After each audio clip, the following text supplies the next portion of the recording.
नमस्कार, बहुत-बहुत स्वागत है आपका भारत न्यूज़ में और 2 ख़ास मेहमान आप पहले ही फ्रेम से मेरे साथ देख पा रहे हैं, कोई सस्पेंस नहीं है, डॉक्टर राकेश प्रकाश सीनियर जर्नलिस्ट और डॉक्टर ईश्वर चंद्र सरदाना, जो कि राजनीतिक विशेषज्ञ भी हैं, माहिर हैं, बहुत सारी चीज़ों का ज्ञान रखते हैं। सर बहुत-बहुत स्वागत है आपका। नमस्कार सर। धन्यवाद। सभी दर्शकों को भी बहुत-बहुत नमस्कार। अच्छा सर, चर्चा में ये करने आजकल तो आपको पता है 2024 तक चर्चा एक ही चलनी है। लेकिन इसमें भी चर्चा इंडी गठबंधन की इसलिए करना ज़रूरी है क्योंकि इससे पहले कि इंडी गठबंधन की चर्चा करें, नॉर्थ इंडिया की कुछ शादियों की चर्चा कर लें तो मुझे लगता है ज़्यादा बेटर है, फिर चर्चा करना अच्छा रहेगा। क्योंकि शादियों में क्या होता है आपने भी देखा होगा कि हम एक चीज़ का बड़ा ध्यान रखते हैं, कि भई जीजा जी और फूफा जी ये 2 बंदों का खास ध्यान रखना कहीं नाराज़ ना हो जाएँ। और जितना मर्ज़ी ध्यान रख लो इन्होंने एंड में नाराज़ होके निकलना है। ये तो पक्की बात है। सबसे अच्छा सूट दे दो, सबसे ज़्यादा ध्यान रख लो, वो जीजा जी नाराज़ होके गए, फूफा जी नाराज़ होके गए। सर ये कांग्रेस और इंडी गठबंधन में क्या चल रहा है? जब भी कोई बैठक होती है, 1-2 बंदे ज़रूर नाराज़ होके निकलते हैं। कोई ना कोई फूफा जी, जीजा जी सुनने में मिल ही जाते हैं। तो ये बताइए, शुरुआत आपसे कर लेते हैं डॉक्टर ईश्वर चंद्र सरदाना जी। देखिए, जीजा और फूफा जो आपने बोला ये और इम्पोर्टेंट हो जाता है अगर जीजा या फूफा ने रिश्ता भी करवाया हो। हाँ, फिर तो ठीक है ना? बहुत ज़्यादा या इम्पोर्टेंट तो अगर पहले जब रिश्ता करवाया, तो आपने जीजा और फूफा को बहुत अहमियत दी और उनको ये बताया कि इनसे अच्छा हमारा कोई वेल विशर नहीं है। और जब रिश्ता हो गया, तो आपने जीजा और फूफा को पूछा भी नहीं। ठीक है ना जी? उनको मिलनी तो क्या करवानी थी, उनको आपने आस-पास भी नहीं फटकने दिया। तो नेचुरली नाराज़ तो वो होंगे ही।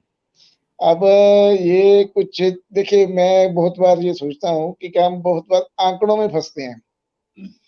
आंकड़े कई बार क्या है कि धोखा देते हैं, लेकिन जो मनोविज्ञान है, वो धोखा नहीं देता। आपको अगर मनोविज्ञान समझ आ जाए, तो मुझे लगता है कि ये सारी की सारी बातें जो हैं, फिर समझ आ जाती हैं, होती तो हैं, लेकिन समझ आ जाती हैं। अगर समझ आ जाए तो उसका हल भी होता है, अगर समझ ही ना आए तो हल क्या होगा?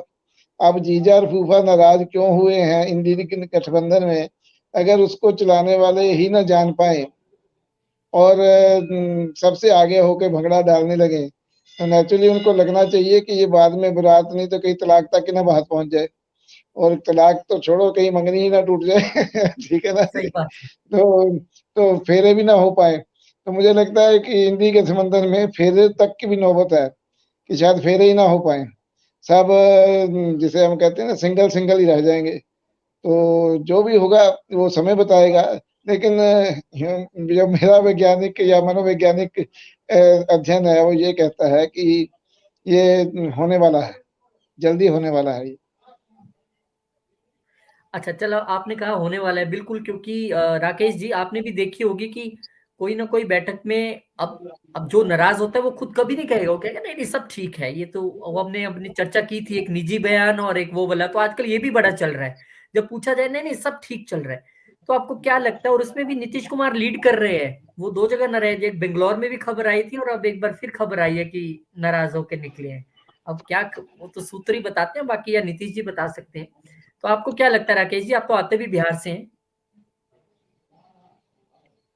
देखिए, मेरा ये मानना है कि आपने देखा होगा कि शुरुआत जो है जब इस पूरे मामले की शुरुआत हुई थी, इंडी गठबंधन की बुनियाद जब रखी जा रही थी, तो बुनियाद के समय ही किसी ने इसकी जड़ में मट्ठा डाल दिया था, हुँ। अगर आपको ध्यान हो तो। जब इसकी शुरुआत हो रही थी, तो शुरुआत के समय ही किसी ने इसकी जड़ में मट्ठा डाल दिया था। याद होगा जब पटना में पहली बार अ, तेलंगाना के पूर्व मुख्यमंत्री केसीआर। केसीआर आए थे। सबसे पहले मैं आपको बता रहा हूँ शुरुआती जब बातचीत शुरू हुई थी कि इंडी गठबंधन बनेगा, उस समय इंडी गठबंधन का नाम भी तय नहीं हुआ था। तो शुरुआती बैठकों का दौर था, उस समय मिले थे ये दोनों और जब बैठक खत्म हुई और पत्रकारों ने चलते-चलते ये पूछ लिया कि क्या करना है? पत्रकारों ने चलते-चलते पूछ लिया कि क्या आप जो है वो प्रधानमंत्री के पद के लिए नीतीश कुमार का नाम आगे करेंगे, तो उसी वक्त केसीआर बिफर पड़े, उसी वक्त उन्होंने इस सवाल से किनारा कर लिया। तो उसी समय से जो रस्साकसी खींचतान की शुरुआत हुई वो आज तक बरकरार है। केसीआर ने क्यों ऐसा किया? क्योंकि केसीआर के अपने सपने थे, केसीआर के अपने इरादे थे, और उनकी जो महत्वाकांक्षा थी, नीतीश कुमार उस महत्वाकांक्षा के रास्ते में दीवार बनकर खड़े थे। आपको पता होगा केसीआर ने अपनी पार्टी का नाम तेलंगाना राष्ट्र समिति से भारत भारतीय राष्ट्र राष्ट्रीय समिति के समिति। रूप में तब्दील किया था। क्यों? क्योंकि उनका इरादा कुछ और था, वो कुछ और रोड मैप लेके चल रहे थे, और इस पूरे रोड मैप में वो किसी और को इस रास्ते में नहीं आने देना चाह रहे थे। जो उनके इरादे थे वो ये था कि उनकी छत्र छाया के तले सब इकट्ठा हो। उनका ये कहना था कि शुरुआत मैंने करी है तो सब मेरे साथ आए। लेकिन ये जो बात है, ये बात न तो दूसरे सहयोगी दलों के गले उतर रही थी और न ही खासतौर से नीतीश कुमार को ये बात मंजूर थी। कांग्रेस का ये दावा था कि मैं सबसे बड़ी पार्टी हूं, मेरे सबसे ज्यादा सांसद हैं, दूसरे पूरे देश में अगर किसी एक विपक्षी दल की कई राज्यों में सरकार है तो वो मेरी सरकार है, तो मैं क्यों ना अगुवा बनूं, मैं क्यों ना हर रिश्ते को निभाने या हर रिश्ते को जोड़ने या एक दूसरे को साथ लाने में मैं जीजा या फूफा की भूमिका क्यों ना निभाऊं। मुझे दरकिनार करके अगर ये गठबंधन बनेगा तो फिर तो ये मेरी मौजूदगी और मेरे संख्या बल के ऊपर सवाल है, या फिर ये मेरी प्रासंगिकता को जो है वो शून्य साबित करने की कोशिश है। तो ये सारे सवाल थे, और इन सारे सवालों को लेकर के ये गठबंधन आपस में ही कहते हैं ना कि खींचतान की एक ऐसी उलझन में फंस गया जो पहली जितनी सुलझने की कोशिश होती है हर बार उससे कहीं ज्यादा इसकी गुत्थी उलझ जाती है। तो ये जो एक पूरा प्रक्रम है, ये जनता के बीच कब जाएंगे, किस तरह जाएंगे, किस रूप में जाएंगे, ये बड़ा सवाल है। लेकिन इस सवाल के उत्तर तलाशने से पहले ही जो सबसे बड़ा सवाल इस गठबंधन के भीतर से उभर के बार बार सामने आता है वो ये कि जब भी ये गठबंधन और इसके नेता एक साथ बैठते हैं तो यहाँ पे जनता के सामने किस तरह जाए, ये मुद्दे और ये सवाल किनारे हो जाते हैं। और जो असली सवाल उस बैठक से निकल के आता है वो ये कि ये नेता आपस में फिर उलझ गए, इनके बीच फिर जो है सो खींचतान हो गई, आपसी कलह हो गई, कोई नाराज हो गया, कोई इस बार बाहर तो चला मैंने गया। सुना है कि समोसों को लेके भी नाराजगी रही है, बड़ा एक आप शायद ये मैंने पढ़ा ही है कहीं पे कि कह रहे हैं कि इस बार चाय बिस्कुट दिया, समोसा नहीं दिया। मुझे भी बड़ा एतराज हुआ इस बार, मुझे समोसा खुद बड़ा पसंद है राकेश जी। मैं तो कह तो रहा हूं कि समोसा ही नहीं, आपको याद होगा मुंबई में जब इस बैठक हुई थी इंडी गठबंधन की, तो उस बैठक में आप यकीन नहीं मानेंगे, जो भोजन का मेन्यू था, जो लोकेशन था और जो वेन्यू था और वहां जो तामझाम थे, मतलब आप समझ लीजिए कि हमने जितने आयोजन देखे होंगे, जितने सियासी आयोजन हमने देखे होंगे, वो सारे आयोजन और सुख सुविधा वहां पे फेल हो गए थे। लेकिन तो जितना बजट तो बड़ा सारा वही आयोजन, यूज हो गया, बजट वही यूज हो गया, इसीलिए तो समोसे से बिस्कुट पे आ गए। तो अच्छा, जितना बड़ा, एक और चीज मैं, डॉक्टर साहब मुस्कुरा भी रहे हैं, डॉक्टर साहब एक और चीज बताइए कि इस बार हम फूफा जीजा जी की भी बात कर रहे थे, चलो वो तो हो गया मुद्दा डिस्कस, लेकिन इस बार की जो सबसे बड़ी गुगली फेंकी है वो ममता दीदी ने फेंकी है। यहाँ पे दीदी की एंट्री हुई इस बार, और ममता दीदी ने जो गुगली फेंकी और मीटिंग में बोल दिया कि खड़गे साहब को क्यों ना प्रधानमंत्री पद का दावेदार बना दिया जाए। इससे जो दो मुझे बातें समझ आती हैं आप उस पर बताइएगा। पहली बात कि ये बोलकर ममता दीदी ने कहीं ये साबित तो नहीं कर दिया कि राहुल और सोनिया जी का अब नेतृत्व मंजूर नहीं है या ये नहीं जिता सकते, खड़गे जी आप आ जाइए। पहला तो ये मतलब निकलता है इससे, अदरवाइज वो भी मीटिंग में मौजूद हुए, राहुल गांधी का नाम क्यों नहीं लिया, सोनिया गांधी का नहीं। और दूसरा, क्या ममता दीदी ने ये गुगली फेंक कर कांग्रेस को आपस में ही उलझा दिया है? देखिए, मैं भी एक बात मानता हूँ कि कोई किसी को उलझा नहीं रहा है, ये खुद ही उलझन है। ये जो इंडी गठबंधन है, ये गठबंधन ही उलझन का बंधन है। इनको पहले जो एक डर था, डर इकट्ठा करता है, डर इकट्ठा करता है कि मोदी ना जीत जाए। भाजपा जीते ना जीते इससे उनको ज्यादा फर्क नहीं पड़ता, लेकिन मोदी ना जीत जाए इससे उनको ज्यादा फर्क पड़ता है। तो अब बात यह है कि जब इस विषय को लेके इकट्ठे तो हो गए, अब इकट्ठे तो हो गए, लेकिन उसके बाद उन्हें ये लगा कि इस बात का श्रेय किसको जाएगा। अब श्रेय के दौड़ में अगर हम नहीं ले सकते तो दूसरे को जो प्रपोज किया जा सकता है, फर्ज करिए कांग्रेस से पूछते कि आपका अगर हमें जैसे कहते हैं लोकतंत्र है, तो पूछना चाहिए था कि अगर आपकी पार्टी से पूछा जाए तो आप किसको आगे करेंगे। वो राहुल को कहते तो ममता उसको सपोर्ट कर देती तो बात समझ आती है। और कांग्रेस पार्टी का नेता खड़गे हो और जरूरी नहीं है कि वही प्रधानमंत्री पद का दावेदार भी हो। ये आपस में किसी का नुकसान नहीं किया उन्होंने, इंडी गठबंधन का ही नुकसान किया है। और कहीं कभी मुझे ये भी लगता है कि उन्हें ये इस बात की समझ है कि जो मोदी की सरकार है या भाजपा की सरकार है अच्छा काम कर रही है। तो अगर बाई चांस खड़गे जी आ जाते हैं या राहुल जी आ जाते हैं या कोई और आ जाता है तो वो इतने सक्सेसफुल नहीं हो सकते। तो अच्छा है, उलझे रहने दो, हम अपनी अपनी स्टेट संभालते हैं। वो अपने अपनी स्टेट को बचाने के चक्कर में केंद्र को दांव पे लगा रहे हैं, जो मैं समझ पाया हूँ। क्योंकि उनको ये लगता है कि मेरी ये जो वो कार्य क्षेत्र है या particularly ममता जी की बात है, तो ममता जी ने कांग्रेस को किनारा करना है अगर बंगाल में, तो उन्होंने पैसे तो पहले ही किनारे पे है वो, लेकिन वहां वो अपनी सीटें ना मांगे कुछ ना मांगे, उनको ही उलझा दिया कि वहां का वर्चस्व मेरा रहे, केंद्र में तो हम आने से रहे और मुझे कोई प्रधानमंत्री बनाने से रहा। तो इसका मतलब यह है कि मोदी ही प्रधानमंत्री रहे कोई बात नहीं, कम से कम मैं मुख्यमंत्री जरूर रहूं। गेम तो यहाँ चल रही है। उनका जो मनोविज्ञान है ये कह रहा है कि हम अपनी सीट बचाएं, बाकी जाए भाड़ में। बाकी जनता को समझते हैं कि शायद जनता हमारे इस खेल को समझ नहीं पाएगी।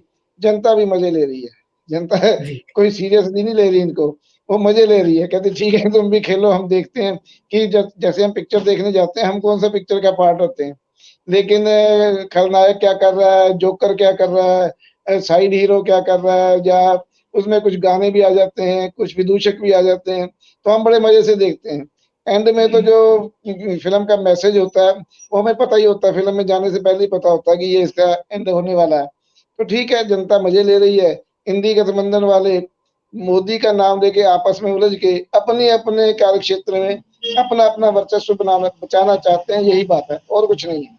मैं आपने सही कहा। और राकेश जी आपके लिए भी यही सवाल है, कंट्रोल सी कंट्रोल वी। इसमें एक एडिशन छोटा सा है कि अब कांग्रेस फंस गई है क्या? क्योंकि अगर आप खड़गे साहब को आगे नहीं करोगे, अब ममता दीदी ने तो दे क्या ही दिया, तो आप हो जाओगे दलित विरोधी, आप हो जाओगे ओबीसी विरोधी। अगर आप आगे करते हो तो फिर राहुल बाबा और सोनिया गांधी बिल्कुल दरकिनार हो जाएंगे। तो अब कांग्रेस फंस गई है, क्या करे? देखिए ये जो ममता दीदी ने जो कार्ड खेला है, खरगे कार्ड, इसके कई मायने हैं। ममता दीदी ने एक तीर से कई निशाने निशाने साधने की कोशिश की है। और उसमें जो सबसे पहला जो उन्होंने निशाना साधा है, वो निशाना उनका है नीतीश कुमार। ममता दीदी को बहुत अच्छी तरीके से पता है कि सियासत के मैदान में इंद्र कुमार गुजराल कौन बन सकता है। ममता दीदी को ये अच्छी तरीके से पता है कि सियासत के मैदान में जब हालात न इधर के न उधर के, वैसे सिचुएशन में एचडी देवगौड़ा कौन बन सकता है। ठीक है, ममता दीदी को ये अच्छी तरीके से पता है कि जब खिचड़ी पकेगी तो उसमें किस तरीके से मुलायम सिंह यादव को किनारे करके आखिरी समय में किसी और को कैसे प्रधानमंत्री बनाया जा सकता है। तो ये जो हालात हैं, जब न इधर की न उधर की, तो उसमें मजबूरी में कौन बाजी मार सकता है, या मजबूरी में सर्वानुमति किसके नाम पे हो सकती है, या सर्वसम्मति किसके नाम पे हो सकती है, या कौन वो शख्स है जो बिना जनाधार के भी लगातार मुख्यमंत्री की कुर्सी पे बना हुआ है, और उसके अंदर ये हुनर है, उसके अंदर ये कौशल है कि सीटें कम है, जनाधार कम है, लेकिन देश की राजनीति में भी उतनी ही प्रमुखता के साथ अपना नाम जोड़े रखता है। राज्य की राजनीति में भी मुख्यमंत्री की कुर्सी से हटने को तैयार नहीं है। उसने ऐसे तिकड़म लगाया हुआ है कि उसको पता है कि ये वो नेता है जो एक पलक में एनडीए के साथ बैठ जाता है, दूसरे झलक में आरजेडी के साथ बैठ जाता है, और तीसरे झलक में ये देश की राजनीति में, राष्ट्रीय राजनीति में अपनी पहुंच बनाने के लिए इंडी गठबंधन की जो बुनियाद है उस बुनियाद को कायम रखने में लीड भूमिका में आ जाता है। आप समझ रहे हैं मैं क्या कह रहा हूं? बिल्कुल बिल्कुल, पर उनका नाम क्यों नहीं ले रहा कोई भी? तो मैं इसीलिए कह रहा हूं कि ममता बनर्जी को जो एक फोरसाइटेडनेस है, एक दूरदर्शिता है, ममता बनर्जी इस मामले में इस चीज को पहले पहचान गई है कि जब नाजुक स्थिति आएगी, जब 19-20 का आंकड़ा होगा, तो उस आंकड़े में जो सबसे पहले बाजी मार सकता है उसमें नीतीश कुमार है। इसलिए पहले खड़गे के तीर से नीतीश कुमार को किनारे करो। आप समझ रहे हैं? खड़गे के तीर से नीतीश कुमार को किनारे करो। और कांग्रेस ऐसी पार्टी है जो कि सीधे सीधे, कांग्रेस ऐसी पार्टी है जो सीधे सीधे सोनिया गांधी या राहुल गांधी के हाथ में कमान देने से बचेगी, क्योंकि उसको पता है कि मनमोहन सिंह के जरिए भी तो सरकार सोनिया गांधी ही चलाती थी। पर ये 10 सवाल तो साल तब तक एराइज होगा ना जब इंडी गठबंधन का कुछ फाइट में नजर आएगी। बिल्कुल, मैं आपको ममता बनर्जी का जो फ्रेम है, ममता बनर्जी का जो जिस चश्मे से वो इस इंडी गठबंधन और इससे जुड़े हुए तमाम चीजों को देख रही हैं, मैं उस चश्मे को पढ़ने की कोशिश कर रहा हूं। ठीक है, अब लेकिन हकीकत यहाँ पे क्या है, अगर 1% भी चांस, अगर थोड़ा बहुत, जो एक कहते हैं ना कि जब दिया बुझने लगता है तो लौ कुछ ज्यादा ही जो है वो सामने आता है, तो वही हालत अभी इंडी गठबंधन की है कि चुनाव से पहले ही ये गठबंधन बिखराव की राह पे है। एकता के नाम पे इसमें फूट की दरार इतनी चौड़ी हो गई है कि उसको पाटना इतने कम समय में जब चुनाव सिर पे है अब संभव नहीं है। लेकिन फिर भी कवायद हो रही है, फिर भी कोशिशें हो रही है, बैठकें हो रही है, और हर बैठकों का नतीजा वही हो रहा है। कोई नाराज हो जाता है, कोई जीजा बन जाता है, कोई फूफा बन जाता है, और फिर आखिर में वही कि आप कितना भी कुछ कर लो, आपने सब कुछ सूट बूट दे दिया, फिर भी जो है वो नाराजगी बनी रहती है। तो नाराज होना ही होना। ये जो आप देख रहे हैं, इसका नतीजा मैं आपको कट शॉर्ट में यही बता रहा हूं कि कोशिशें लाख कर लो, अंजाम वही होगा। और यहाँ पे जो अंजाम की बात है वो ये है कि आप देखेंगे, अभी तो ये बैठकों का दौर है, जब बैठक से आगे चल के ये सीटों के बंटवारे पे जाएंगे तो ममता बनर्जी दूध में पड़े मक्खी की तरह निकाल करके कांग्रेस को पश्चिम बंगाल में फेंक देंगी। अखिलेश जी वही हाल कांग्रेस का करेंगे जो कांग्रेस ने इनके साथ मध्य प्रदेश में किया था। इसी तरीके से जो दक्षिण की पार्टियां हैं वो भी कांग्रेस के साथ वैसा ही बर्ताव करेगी, और बदले में कांग्रेस इन सब के साथ वही बर्ताव करेगी, चाहे वो कर्नाटक हो, चाहे वो राजस्थान हो, चाहे वो मध्य प्रदेश हो, चाहे वो छत्तीसगढ़ हो, चाहे वो हिमाचल हो। हर जगह हर पार्टी अपने अपने तरीके से एक दूसरे को काटने की कोशिश करेगी, और जनता को साथ में ये भी दिखाएगी कि हम एक साथ हैं, हम गठबंधन है, हम ये है वो है, और अंदर ही अंदर एक दूसरे पे वार पलटवार चलता रहेगा। यानी कि ये गठबंधन अपने आप में, गठबंधन के अंदर ही एक महाभारत होगी, और दुनिया को लोग ये दिखाएंगे कि हम साथ हैं। आप देखिएगा नतीजे क्या निकलेंगे। ये लाख कोशिश कर ले, इनका फॉर्मूला पहले भी उत्तर प्रदेश में फेल हो चुका है, और राष्ट्रीय स्तर पर जिस तरीके से चीजें उभर कर सामने आ रही है, एक बार फिर इनको मुंह की खानी पड़ेगी। चलिए राकेश जी, बड़ी अच्छी बात कही आपने, अंदर की महाभारत। डॉक्टर सरदाना, एक बात बताइए, हमने अभी शादियों का जिक्र किया, थोड़ा सा अभी खेल की ओर आ जाते हैं, क्रिकेट में। अगर आपका बैट्समैन आपको कॉल दे दे कि आजा फटाफट रन लेना है, और खुद भागे ना, आपको रन आउट करा दे, तो दूसरी टीम कितनी खुश होगी, यार हमारा काम तो यही करी जा रहा है। फिर वो अगले बैट्समैन के साथ ऐसा करे, फिर अगले पूरी टीम को अकेला निपटा दे, तो कितनी अच्छी बात है। मुझे लगता है इंडी गठबंधन में यही हो रहा है। वो बीजेपी को कह रहे हैं अब रुको, हम आपकी हेल्प करते हैं। अब जगदीप धनखड़ को लेकर, वाइस प्रेसिडेंट को लेकर जिस तरह का काम टीएमसी ने किया है, अब टीएमसी ने तो हरियाणा में, पंजाब में, राजस्थान में, एमपी में जाटों की वोट लेने नहीं जाना है, वो तो कांग्रेस नहीं जाना है, तो वहां बैठे बैठे उन्होंने कांग्रेस को ठिकाने लगा दिया। अब जो दयानिधि मारन ने बोला है यूपी बिहार के लोगों के लिए, अब डीएमके ने तो यूपी बिहार में वोट लेने जाना नहीं है, वहीं बैठे बैठे उन्होंने इंडी गठबंधन की बाकी पार्टियों को ठिकाने लगा दिया। तो ये जो सेल्फ गोल और एक दूसरे को रन आउट कराना है, बीजेपी को बड़ा मजा आ रहा होगा ये मैच देख के। देखिए, मैं आपको ये बात बताता हूँ कि अगर आप गेम के रूल ही नहीं जानते और उस गेम में आप चले जाते हैं तो आपके साथ यही होने वाला है। आप फुटबॉल के खिलाड़ी को क्रिकेट में भेज रहे हैं, अब राहुल गांधी को राजनीति नहीं आती है, वो उससे राजनीति करवा रहे हैं। जो क्षेत्रीय दल है वो अपने आप को प्रधानमंत्री बनवाना चाहते हैं, और उसके बाद आपको गठबंधन के नियम नहीं पता है, तो आप, मेरे को लगता है कि आप थाली में परोस कर दे रहे हैं। अमित शाह जी और मोदी जी बड़े मजे ले रहे हैं कि हमारी जो मेहनत है वो आधी रह गई। बात यह है कि आप अपना फेस बचाने के लिए गठबंधन बनाया आपने।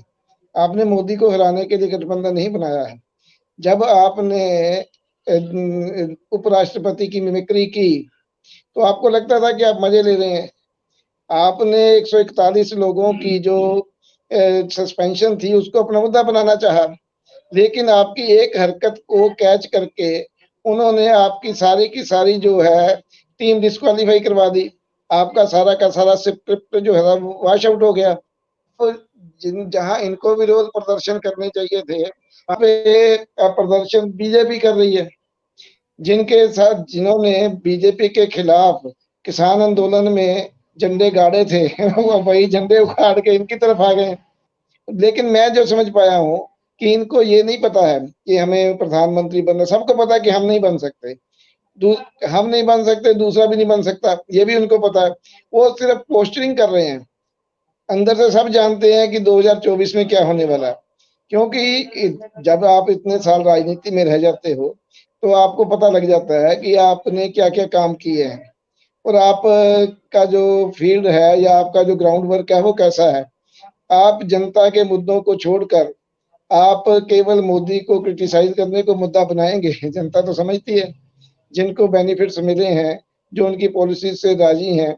जब आपका पेट भर जाता है फिर आप न्याय की तरफ जाते हैं, आप विकास की तरफ जाते हैं। अब मोदी ने सबका पेट भर दिया है। अगर कोई बहुत गरीब था जिसके पास खाने के लायक पैसे भी नहीं थे, उनका पेट भर गया है। अब उनको ये समझ आने लगा है कि हम कहाँ जाएं। पहले ये था कि आप रोटी दिखा के वोट ले लेते थे, आप कोई योजना दिखा के वोट ले लेते थे। वो सारा काम मोदी जी ने साफ कर दिया है, बेनिफिट्स पहुंचा दिया और डायरेक्ट आपके खाते में पहुंचा दिए। अब उसका मुकाबला तो ये कर नहीं सकते। अब क्योंकि राजनीति में अपना दाव लगा हुआ है तो पोस्टरिंग तो करनी है, कबड्डी कबड्डी तो करना ही है, चाहे पाले में जाके वापस आ जाएं। जब टीम बनी है तो यही काम ये कर रहे हैं और ये जनता के लिए एंटरटेनमेंट है। जनता इनको सीरियसली नहीं ले रही, कोई भी नहीं ले रहा, ना कोई बुद्धिजीवी लोग ले रहे हैं, ना अखबार वाले ले रहे हैं। ये खुद भी एक दूसरे को सीरियस नहीं ले रहे। मजेदार बात तो ये है कि ये खुद भी एक दूसरे के प्रति सीरियस नहीं है। ये सोचते हैं चलो कह दिया, कहने में क्या होता है, कहा ही है ना, करना तो हमने वही है। हम कहेंगे इकट्ठे रहना है, लेकिन जब सीट शेयरिंग की बात आएगी, जैसे डॉक्टर राकेश जी कह रहे थे कि सीट शेयरिंग में भी पता लगेगा क्या होना है। क्योंकि जो लोकल क्षत्रप हैं, जो सारी जिंदगी वहां इलेक्शन लड़ने की कोशिश करते रहे हैं, उसकी सीट आप उठा के दूसरे को दे दोगे तो वो चुपचाप मान जाएगा क्या? नहीं होगा। तो कुछ चीजें ऐसी हैं कि जो डेमोक्रेसी में जब आप बहुत ज्यादा आजाद हो जाते हैं तो ये हरकतें होती हैं। अनुशासन भी जरूरी है, बीजेपी में जी। ये अनुशासन है। आज तक कोई नहीं बता पाया था कि 3 मुख्यमंत्री कौन होंगे। जो ऊपर से आदेश आया, कोई भी सुगबुगाहट नहीं हुई, किसी ने कोई विरोध नहीं किया। और मजेदार बात यह है कि जो दावेदार थे उनके हाथों से ही उनको सम्मानित करवाया, सीट पे बिठवाया। तो ये जो बातें हैं जनता देखती है, स्टेबिलिटी कहाँ है, एक्यूरेसी कहाँ है, योजना कहाँ है। तो जनता का पेट भर चुका है। अब भूखे रहने वाली बात नहीं है। अब लोग अकल से काम लेते हैं, पहले पेट से काम लेते थे। जब आप ये पेट वो की चीज दिखा के कहते थे कि वोट डाल दो आपका पेट भरते रहेंगे, मोदी जी ने वो काम खत्म कर दिया है। दिमाग की बात आ गई है तो लोग ये भी सोचते हैं कि भारत का यश कहाँ तक जा रहा है, इंटरनेशनल हमारी। अब पहले, आज से पहले किसी को विदेश नीति का पता नहीं था। आज आप बात करके देखो, जिससे मर्जी बात कर लो, वो कहेगा कि भारत का रुतबा बढ़ गया है, पूरी दुनिया में हमारा वर्चस्व है। बड़े बड़े प्रधानमंत्री, बड़े बड़े राष्ट्रपति बड़ी इज्जत से मिलने के लिए आते हैं। तो ये सारी बातें जब होती हैं तो लोग उस बात पे वोट डालते हैं। इंडी गठबंधन को भी ये पता है, लेकिन वो करें क्या बेचारे, मुद्दे तो सारे छीन चुके हैं। अब अभी वह तो लाइटर वेन में ही है। पहले कांग्रेस से मोदी जी ने पटेल जी छीन लिए, महात्मा गांधी छीन लिए, अब सोनिया गांधी का ससुराल भी छीन लिया। अब जैसी केमिस्ट्री उनकी मेलोनी के साथ दिखी लोगों को, तो उनको लगा कि ये जो सोनिया का मायका है यानी कि वो भी छीन लिया उन्होंने। अब वहां पे सोनिया से ज्यादा पॉपुलर तो मोदी जी हो गए। तो अब धीरे धीरे उनके पास मुद्दे बचते ही नहीं है। मुद्दे नहीं बचते हैं, लेकिन भाई गए हैं, अपनी परफॉर्मेंस तो देनी है। तो धीरे धीरे मुझे लगता है कि विपक्ष के पास कुछ नहीं रहा। जब तक मैं वैसे एक पहले भी भविष्यवाणी कर चुका हूँ, आज फिर कर देता हूँ, हालाँकि भविष्यवाणी मेरी श्रीमती करती हैं, लेकिन जो सारी बातें ग्रहों की चाल को भी और हरकतों को देख के कि 2029 में कांग्रेस नाम की पार्टी चुनाव नहीं लड़ेगी लोकसभा का। तब तक इसका इतिश्री हो जाएगा और कोई ना कोई जो लोग बचेंगे यंग हैं, वो अपनी नई पार्टी बना के चुनाव लड़ेंगे। क्योंकि आज का एपिसोड में ये बात याद रखेंगे हम कि ये मेरी बात सही होती है कि नहीं होती। चलिए, हमारा कोई प्रेस्टीज इश्यू नहीं है कि सही होगी कि नहीं होगी, लेकिन जो मुझे लगता है जैसी हरकतें ये कर रहे हैं इंडी गठबंधन वाले, दोबारा जल्दी कोई गठबंधन बनेगा नहीं, क्योंकि दूसरा एक दूसरे पे विश्वास ही नहीं करेंगे। जैसे एक साधु जब जा रहा था तो डाकू ने उसका घोड़ा मांग लिया, तो साधु के वेश में घोड़ा मांग लिया किसी से, तो उसको उसने कहा भी घोड़ा तो तू ले गया उस वेश में, लेकिन किसी से ये मत कहना कि मैं साधु के वेश में आया था। लोग साधु पे विश्वास करना बंद कर देंगे। जिस तरह से ये गठबंधन कर रहे हैं, लोग गठबंधन पे विश्वास करना ही छोड़ देंगे। ओके, छोड़ो परे यार, ये तो चल ही नहीं सकते, इससे तो सिंगल पार्टी चाहे भाजपा है चाहे कोई और है, वो देनी अच्छी है। तो चलिए, ये लोकतंत्र की खूबसूरती भी है, साइड इफेक्ट भी हैं, इन्हीं के साथ साथ हमें चलना है। बिल्कुल राकेश जी, जैसे कि अभी डॉक्टर सदाना कह रहे थे कि गेम के रूल ही पता ना हो तो सेल्फ गोल और रनआउट जैसी संभावना तो बनती है, पर ये तो सारे राजनीतिज्ञ हैं, बड़े बड़े राजनीति के रूल जानते हैं। तो गठबंधन का धर्म तो होता है एक दूसरे को आगे बढ़ाना, क्योंकि अगर कोई पार्टी किसी स्टेट में मजबूत होगी तो सीटें तो गठबंधन में ही ऐड होंगी ना, तभी तो आपका टारगेट पूरा होगा। लेकिन आप तो एक दूसरे की सीटें घटाने वाली बात कर रहे हैं, एक दूसरे को खत्म करने वाली कहानी है ये तो। देखिए, राजनीति के भी अपने धर्म हैं और गठबंधन के भी अपने धर्म, लेकिन गठबंधन के लिए आने वाली पार्टियां अगर राजनीति के धर्म को नहीं मानती तो गठबंधन का धर्म तो अपने आप खत्म हो जाता है। और राजनीति और गठबंधन का जो उद्देश्य है, वो उद्देश्य के प्रति तो किसी की कोई चिंता ही नहीं है। तो न तो यहाँ पे उद्देश्य की पूर्ति हो रही है, न तो राजनीति के धर्म को कोई मानने को तैयार है। और गठबंधन का धर्म तो तब होगा जब ये आपस में एकजुटता के साथ एक दूसरे के साथ खड़े होंगे। यहाँ तो लोग खड़े कतार में खड़े हैं, लेकिन इस ताक में बैठे हैं कि कब कहाँ मौका मिले और किसकी कुर्सी खींच ले। तो जी यहाँ तो ऐसे लोग हैं जो कि आपने देखा होगा विधानसभा चुनाव में किस तरीके से कमलनाथ ने अखिलेश यादव के लिए कहा था और किस तरीके से अखिलेश यादव ने कांग्रेस से एक नेता के लिए बयानबाजी की थी कि ऐसे चिरकुट नेताओं के साथ मैं बात नहीं करता। तो जहां पे जो आपस की तलखी है, आपस के जो विरोधाभास है, उसका स्तर इस लेवल तक है, तो आप उनसे आपस में एक साथ बैठ के किसी मुद्दे पे किसी गठबंधन को लेकर के एकजुटता की उम्मीद करना जो है बेईमानी है। मैं आपको कहता हूं कि होशियार होना, समझदार होना और ईमानदार होना, इन तीनों में जमीन आसमान का फर्क है। तो इसलिए आपस में जिस तरीके से आप मैं तो ये कहूंगा कि ये देश की जनता को बेवकूफ बनाने की एक पूरी कोशिश है जिसका नाम है इंडी गठबंधन। इससे बड़ा कहते हैं ना कि इससे बड़ा कोई षड्यंत्र नहीं हो सकता 140 करोड़ जनता के साथ, जो षड्यंत्र ये तमाम विपक्षी दल मिलकर के इंडी गठबंधन के नाम पे देश के साथ कर रहे हैं। ये एक धोखा है भाई साहब, एक धोखा है। जनता को बरगलाने, जनता को लड़ाने, जनता को भड़काने और फिर उसके जरिए सत्ता हथियाने की ये साजिश है। आप देखिए हो क्या रहा है। आप ही ने तो कहा था कि शुरुआत जो है सनातन से हुई है और अभी जो है हम पहुंच गए यहां तक कि उत्तर भारतीय और दक्षिण भारतीय और ये और वो। ये कोई, मुझे नहीं लगता कि इस तरीके की बयानबाजी करके, इस तरीके की हरकत करके और इस तरीके से मुद्दे उछाल के आप इंडी गठबंधन बना लेंगे और चुनाव जीत जाएंगे। जनता जो 3 राज्यों के नतीजे हैं उससे ज्यादा खतरनाक नतीजे देगी और आप कहीं मुंह दिखाने के लायक नहीं रहेंगे। ठीक वैसे ही जैसे उत्तर प्रदेश में अखिलेश मुलायम सब साथ आ गए थे और बीजेपी के खिलाफ लड़ा था, उसके बाद आपस में ऐसी फूट हुई कि ना तो अखिलेश कांग्रेस के साथ आने को तैयार है और ना मायावती जो है अखिलेश के साथ आने को तैयार है, और जो छोटी छोटी राजनीतिक दल हैं उन्होंने तो अपना रास्ता ही अलग कर लिया। तो ये उससे भी बुरा अंजाम जो है इंडी गठबंधन का होगा, ये मैं आज इस शो में आपको भविष्यवाणी करके जा रहा हूँ। बिल्कुल, जिस तरह से अगर आप तमिलनाडु में बैठ के उत्तर प्रदेश और बिहार के लोगों के लिए गलत शब्द बोलेंगे, आप तमिलनाडु में बैठकर सनातन के लिए डेंगू जैसे शब्द इस्तेमाल करेंगे। आप बंगाल के एमपी होते हुए और वाइस प्रेसिडेंट ऑफ इंडिया का मज़ाक उड़ाएँगे। मिमिक्री अलग बात है, मोदी जी की मिमिक्री भी होती है, बहुत नेताओं की होती है, लेकिन किसी की बॉडी का मज़ाक बनाना, किसी के बॉडी पोस्चर्स का मज़ाक बनाना, वो हमने देखा है। और कितने वाइस प्रेसिडेंट खुद दुखी थे इस चीज़ को लेकर। और फिर जो संसद में वो घटना हुई, वो जो लोग घुसे संसद में और उसको लेकर सिंपैथी जताना, उनको बेरोज़गार बता के कवर अप देने की कोशिश करना, इससे ज़्यादा मानसिक दिवालियापन क्या हो सकता है कि आप ऐसे लोगों के साथ खड़े हों, जो रोहित सिक्योरिटी जी, ब्रीच कर रहे हैं। ऐसे इस तरीके से देश नहीं चलता साहब। और इस तरीके की हरकतों को आप बेरोजगारी से और तमाम दूसरे मुद्दों से जोड़ करके आप गलत व्यक्ति, गलत हरकत और गलत काम को आप जो है वो जायज ठहराने की कोशिश कर रहे हैं।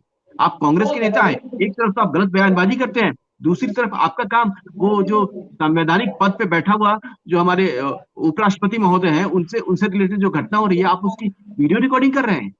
क्या एक राजनेता जो इतना बड़ा इतनी पुरानी पार्टी और उसके आप अगुवा बनते हैं और आपसे ये उम्मीद की जाती है कि राहुल गांधी आप बैठ करके इस मिमिक्री का वीडियो बनाएंगे मोबाइल से?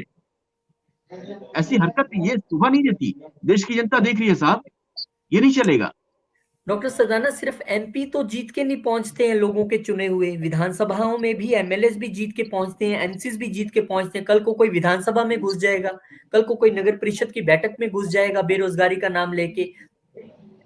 ऐसा है कि मैंने आपको बताया कि इन बेचारों को खुद नहीं पता कि हमें क्या करना है, तो इसलिए इनको ये लगता है कि जो भी चीज मोदी के हक में जा रही है उसका विरोध करो, चाहे बाद में पता लगे कि नुकसान तो अपना ही हुआ है। सेल्फ और गोल। हमने जो सिद्धांत पैदा किए हैं, लेकिन मोदी विरोध में इनकी बुद्धि जो है बिल्कुल कुंठ हो गई है। कुंठित बुद्धि जो है वो ऐसी कर हरकतें करवा सकती है, जो सारी हरकतें यही शो कर रही हैं। हमारा मैं आयुर्वेद का विद्यार्थी हूँ। आयुर्वेद में कुछ लक्षण होते हैं जिन्हें हम अरिष्ट लक्षण बोलते हैं कि जब आदमी अंध समय में आ जाता है ना, मरने वाला होता है, तो उसकी हरकतें कैसी होती है, उसका सांस कैसे चल।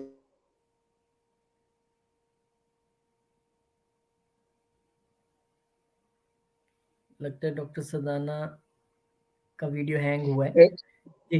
तो अगर आप ऐसे मरीज का इलाज करोगे या ये उसको आश्वासन दोगे कि तुम ठीक हो जाओगे, तो आपको बदनामी होने वाली है, वो बचेगा नहीं। ये अरिष्ट लक्षण है। तो ये इंडी गठबंधन के या इनके जो सबसे बड़ा दल है, ये उनके अरिष्ट लक्षण दिखाई दे रहे हैं। ये सारी हरकतें ऐसे ही होती हैं, क्योंकि जब आप अपना नुकसान ही नहीं देख पाते, आप उस डाली को काट रहे हैं जिसके ऊपर आप खुद भी बैठे हुए हैं, तो जब गिरेंगे तो फिर मरेंगे तो सही ना। तो ये अरिष्ट लक्षण है इंडी गठबंधन के। मैंने आपको बताया कि नरेंद्र मोदी जी ने पेट भर दिया, अब लोग विचारवान होने लगे। अब वो पेट से नहीं सोच रहे, अब वो बुद्धि से सोच रहे हैं कि हमारे लिए फायदेमंद क्या है, हमारे लिए एजुकेशन क्या चाहिए, हमारे लिए रोजगार सरकार ही दे ये कोई जरूरी नहीं है, रोजगार के अवसर दे, हमें काम करने का मौका दे, हमें न्याय दे, हमारी कोई चीज छीन के न ले जाए, उसकी सुरक्षा करे, जो हमने अर्जित किया उसको कोई दूसरा ना ले जाए। तो ऐसी भावनाएं जो हैं लोगों के मन में है, एक दूसरा ना प्रधानमंत्री बन जाए, हम ना करें, और हमारे पास कोई योजना तो है नहीं, सिर्फ मोदी विरोधी एक योजना है, तो उसमें कामयाब होने वाले नहीं है। डॉक्टर साहब ठीक कह रहे थे कि ये एक देश के साथ धोखे जैसा लगता है इंडी गठबंधन। ये जो इन्होंने गठबंधन किया है, क्योंकि ना आपकी विचारधारा एक है, ना आपका जनता के प्रति ये सोच के कर रहे हो कि हम जनता का फायदा ज्यादा कर देंगे। सिर्फ एक ही बात सोच रहे हो कि शायद इकट्ठे होकर हम मोदी को हरा दें, इससे आगे उनकी सोच नहीं है। और इसी बात पे वो धोखा खाएंगे। वो धोखा खाएंगे तो देश के लिए अच्छा होगा। उनके साथ ऐसा होना ही चाहिए, जो डिजर्व करते हैं इस बात को। और ये बात होगी ही, जनता ने अभी ये 3 जो राज्य दिए हैं भाजपा को दिखा दिया है, क्योंकि धीरे धीरे धीरे धीरे हम मैच्योर हो रहे हैं। डेमोक्रेसी में हमें दिमाग से सोचने का मौका मिल रहा है, तो हम वैसा ही काम करेंगे। तो अब इंडी गठबंधन हो या किसी इसका नाम कुछ और रख लें, जब आपने इसका नाम का चयन किया, उसमें ही आपका चालाकी समझ आ गई कि आप क्यों धोखा देना चाहते हो। ठीक है ना, आप इंडिया नाम लेके लोगों को भरमाना चाहते हैं। तो आप जब आपकी ईमानदारी वहीं से शो हो गई, जब ईमानदारी नाम से ही पता लग जाए, तो आप अंदाजा लगाइए कि हरकतों से तो लोग समझ ही जाएंगे। नाम से भी समझ गए थे, मुझे याद है हर चैनल पे चर्चा हुई थी इस बात की कि अब कोई इंडिया कहता ही नहीं, आई डॉट एन डॉट ये बोलते हैं सारे। अब इंडियन को बोलता ही नहीं कोई, ठीक है ना। तो ये इनकी तो पोल वहीं खुल गई थी जब इन्होंने नाम रखा था। तो ये बातें धीरे धीरे हम सब लोगों को भी समझ आ रही हैं और जो वोट डालने वाला है उनको भी समझ आ रही हैं। तो इसका रिजल्ट 2024 में दिखेगा और मुझे ये लगता है कि पहले से ज्यादा सीटें भाजपा को या एनडीए को कह ले आने वाली हैं और ये देश के लिए अच्छा ही होगा। चलिए, बहुत-बहुत शुक्रिया आप दोनों का। और मोटे-मोटे तौर पे यही समझ आया कि अभी इंडी गठबंधन के पास नेता नहीं है, नीयत नहीं दिख रही है, पॉलिसीज नहीं दिख रही हैं, बस ये दिख रहा है कि कैसे सीट शेयरिंग हो जाए। देश के लिए क्या करना है वो नहीं समझ आ रहा है। कैसे कौन कन्वीनर बन जाए, कौन प्रधानमंत्री का चेहरा बन जाए, हर बैठक से यही चीजें निकल के आ रही हैं। दूसरा, मोदी विरोध में देश विरोध होना अच्छी बात नहीं है।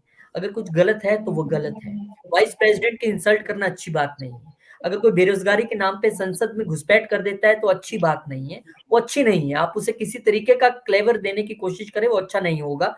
और साउथ में बैठकर उत्तर को गाली देने से आप अपना वोट नहीं बढ़ा सकते, अपना भला नहीं कर सकते। ये भारत एक है। जो इस तरह से सोचेगा, जो 142 करोड़ भारतीयों की बात करेगा जैसे नरेंद्र मोदी हमेशा करते हैं, वही आगे जा सकता है। अब ये जातवाद की, धर्म की, ये क्षेत्रवाद की राजनीति अब चलती दिखती नहीं है। बहुत-बहुत शुक्रिया आप दोनों का, बहुत धन्यवाद। बड़ी सार्थक चर्चा हुई। मिलेंगे आपसे एक नई चर्चा में, नई जानकारी के साथ। बहुत-बहुत शुक्रिया, बहुत धन्यवाद आप।